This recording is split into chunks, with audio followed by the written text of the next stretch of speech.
All right, people, welcome back to the Kaiba Show. And this week, your boy Keanu Reeves is back with the fourth chapter of John Wick. So let's get it. Welcome to the Kaiba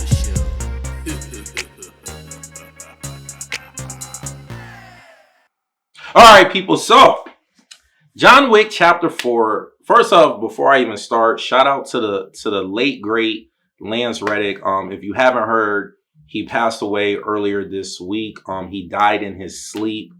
So before I even get started, shout out to the late great Lance Reddick. You guys know him from like The Wire, and he was in recent Netflix's Resident Evil. He's done a whole assortment of stuff, and he's been throughout the whole John Wick franchise. He passed away, but you guys already know Keanu Reeves is back.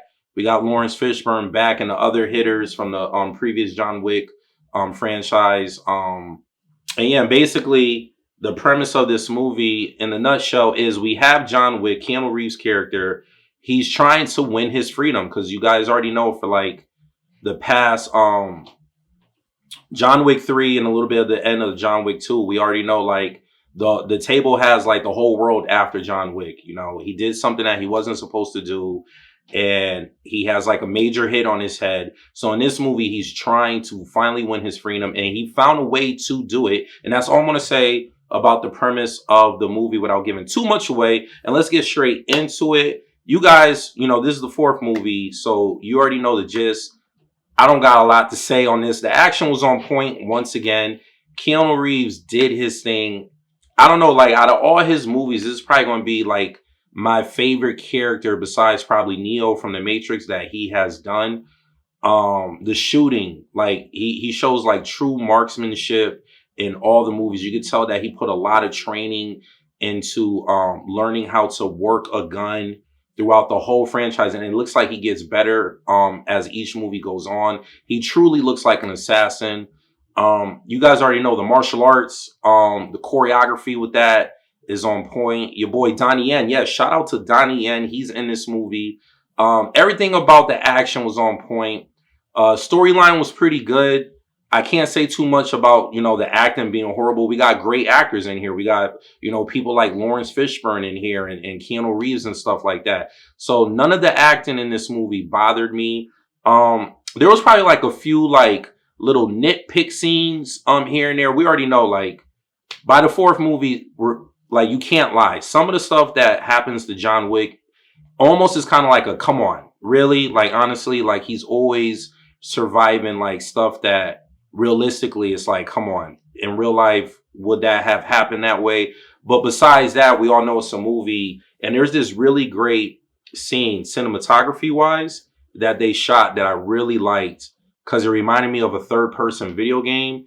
So just like picture the camera up in the air and they take the ceiling away. So you could just see the whole layout of the building room for room.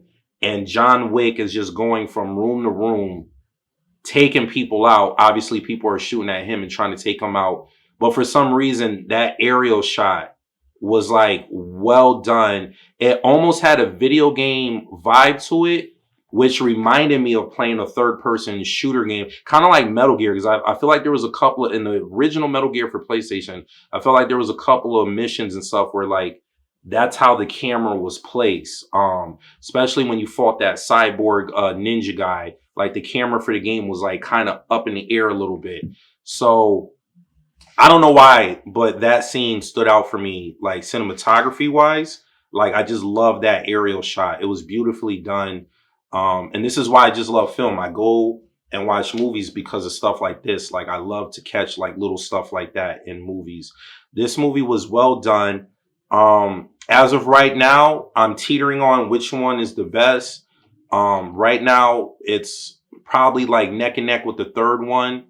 There's this real awesome fight scene in the beginning of the movie when they're in Japan.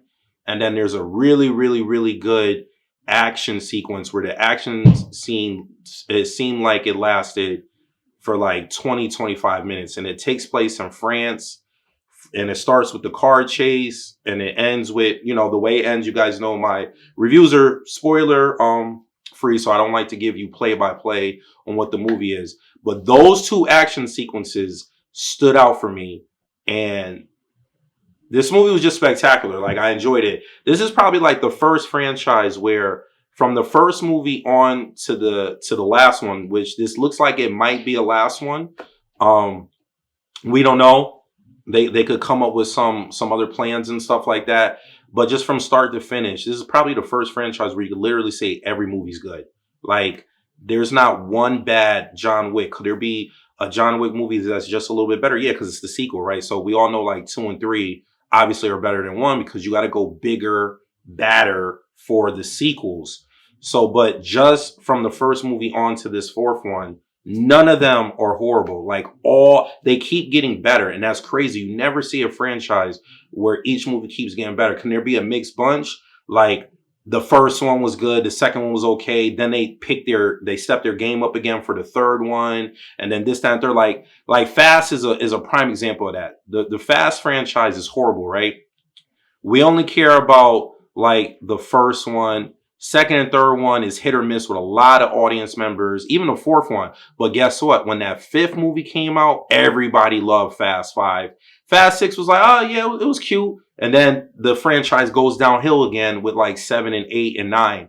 So like, but with John Wick, from start to finish, 1, 2, 3, and 4, this movie is solid. So with all that being said, on the Kaiba scale of 1 to 10, I'm going to give this movie... I probably have to see it again, folks, but I'm going to give this movie, it's like stuck in between 8.5, 9 for me. I'm probably going to gear towards 9 because I feel like the other movies are like 8.5s.